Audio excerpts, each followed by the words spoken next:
হরির নাম ছাড়া কলি জীবের কোনো গতি নাই।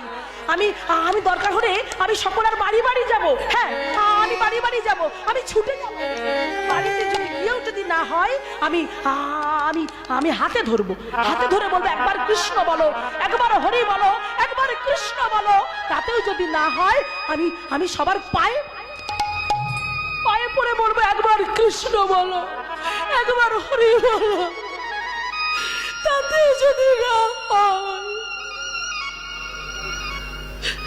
এই দুলার মধ্যে গড়াগড়ি দিয়ে বলবো গো কলির জীব একবার কৃষ্ণ বলো।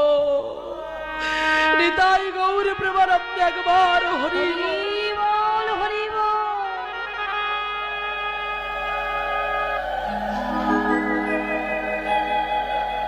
এই হরি নাম ছাড়া জীবের কোনো গতি নাই। তাই আমরা জানি না মায়েরা, আমরা বুঝি না। এই যতক্ষণ হরিবাসরে বসে থাকবে ততক্ষণ ভালো লাগবে, ততক্ষণ মনে হবে যদি সত্যি একটু এরকম করে ভগবানের জন্য ভাবতে পারতাম না, তাহলে মনে হয় জীবনটাই পাল্টে যেত। এটা কীর্তন হরিবাসরে যতক্ষণ বসে থাকবে ততক্ষণ হবে।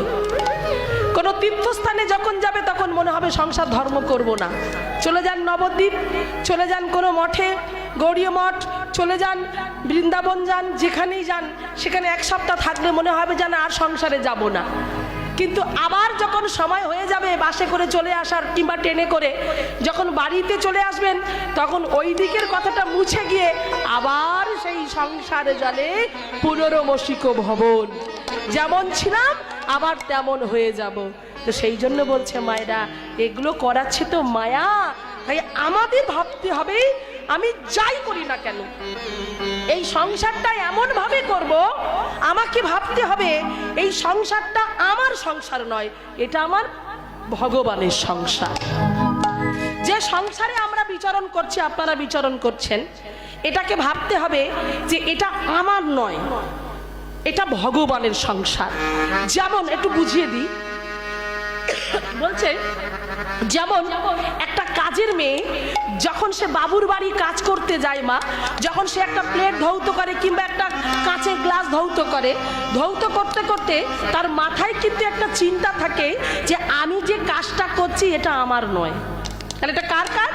এটা কিন্তু আমার মালিকের কাজ, যার বাড়ি আমি কাজ করছি, এটা তার প্লেট তার গ্লাস। মানে এমন করে আমাকে সাবধানে ধুইতে হবে, আমার হাত থেকে যদি বেকায়দায় পড়ে গিয়ে ভেঙে যায় তাহলে কিন্তু মাসে যে মাইনে তার থেকে কিন্তু বাবু টাকা কাটবে।